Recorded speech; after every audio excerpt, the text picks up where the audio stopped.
Yaman mı yaşıma şu bir tek öğlendiğimde ta ahirigacha o'lguncha shu bilan yasha.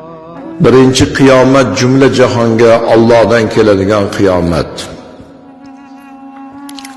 Ikkinchi qiyomat umid bilan bir yostiqqa bosh qo'yib, boringga yo'g'ingga ko'nib, tun hamroh, kun hamroh bo'lgan farzandlaringni qornida ko'tarib, o'limni bo'yniga olib, farzand tug'ib, farzandlaringni oyoqqa qo'ygan, oq yuvib, oq tarab, o'zingni ko'chaga chiqarganda odamlarni yuzdagi holdek pokiza qilib chiqargan, jufti halolingdan, ayolingdan ayrilgan kuning, ayolingni qabrga qo'ygan kuning erkakka qiyomat bo'lib qolar ekan. O'g'illarimizni haftalab ko'rmaydigan kunlar bor. Bitta dasturmonni chayib berish kelinlarga malol keladigan joylari bor.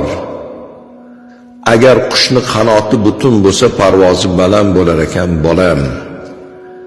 Bitta qanot singandan keyin yerga yiqilganingni bilmay qolar ekansan. Shunda vaqtlar bo'ladi. Janoza o'qiymiz. Ayollarning tobutini ko'tarib kelishadi. Janoza o'qilishdan oldin savol beramiz. Necha yil umr kechirgansiz ahli ayolingiz bilan? Hammalari har xil muddatda aytishadi. Rozimisiz? Hozir janozani o'qiymiz, diydor qiyomatga qoladi deganimizda yig'lab mingdan mingga roziman deb rozilik izhor qilishadi. Qabr tepasiga boramiz. Qabrli tepasiga borib, ayollarni qabrga qo'yganlaridan keyin odamlar sekin tarqalayotgan payt go'rkovlarni qo'llaridan ushlab iltimos qilgan otalarni ko'rdim. Bolam, ayolimni oldiga hech kimni qo'yma, men o'zim tez kunda kelaman.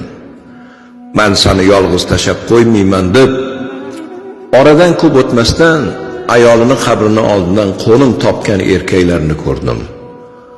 Bir tomondan yuraging ezilib yig'laysan, bir tomondan tahassub qilasan, qanday baxtli insonlar.